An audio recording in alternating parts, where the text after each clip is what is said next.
really like really pisses me off is the amount of you that are still stuck under these whack ass executives. Okay. The amount of messages I get of like they're not listening to me, or the amount of, comments I get on my lives or on my videos, people saying that, my leadership is blocking my career, is honestly just so garbage trash behavior. We need to go through like a few tips on how you at least, survive this circus, or at least figure out how to exit it. First, we need to like track how these buffoons got into these positions, because it's not merit. I can promise you that. I once worked under an executive. Yes, I worked in corporate America. Yes, I happily left.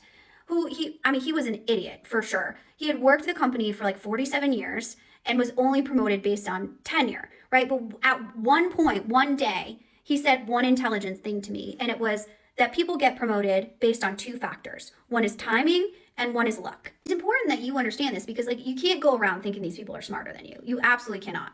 Think about it. How many times have you looked at like a director level and above, VP, senior level person, and thought like, how the hell did they get this job? Well, the answer is most likely because there was nobody else there, and they had been at the company long enough that their company was in charge of their salary and their bonus structure. This is what we call cheap decision making. Corporate America does it all the time. I'm looking at you, Big Four, right? And so if you're outside of the organization and you're coming in at a director level of above, we're already talking about at least a six-figure investment, maybe incentives, bonuses, shares, and even like a mediocre option is going to be a very expensive risk for the organization. On paper, that looks like, a very expensive risk to take, especially if you have someone that, could be an okay internal candidate. They don't have that advantage if they're outside of the organization. You have the political history. These people have the relationships. They've, put in 15 years, all of those types of things. That's how people get in the wrong seats, and they're an absolute disaster as a manager. There's also like this weird Big Four-ish type of culture where like every strong individual contributor needs to become a manager. It's like their religion or something. They're the go-getter. They're an executor. They're the person that just crushes tickets or projects and all that. And all of them automatically, they're like, well, this person has to be, a new senior PM, or is going to be a great manager. Not true, okay? Because execution and management are two incredibly different disciplines, right? You're no longer in charge of how things get done. You now have to motivate people to have the same level of motivation that you have. Should you promote your strong ICs? Absolutely. You'd be stupid not to.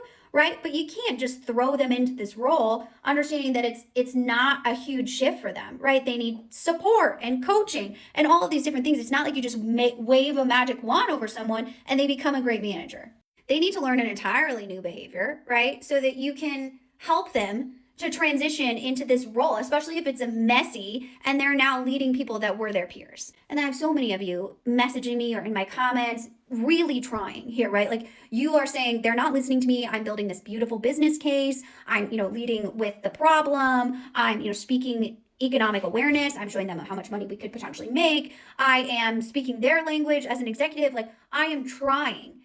And you're doing everything right? But at the end of the day, especially if you're private equity owned or a larger global complex organization, they're going to do what they want to do. So I would rather you take that awesome initiative that you have in trying somewhere else that would appreciate the amount of effort that you put into there, because obviously they're showing you who they are by behaving this way.